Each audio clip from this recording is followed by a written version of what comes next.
Hi guys, welcome to my channel. Happy Sunday. Today I'm going to share with you how I make my traditional rice and peas.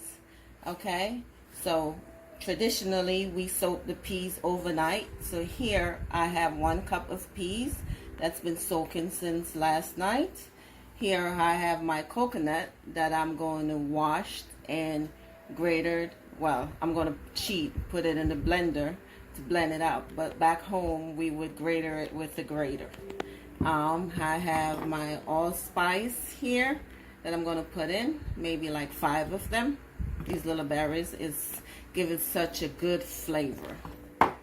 I have my fresh garlic here that's already washed. I have a little bit of salt to taste, black pepper. I have my rice, didn't wash it yet. I don't know, I might add another cup of rice. I'll let you guys know. I have butter, my peppers for flavoring, thyme. Jamaicans don't cook without thyme. Thyme is so flavorful, it gives the food such a nice flavor. And our scallion. So stay tuned.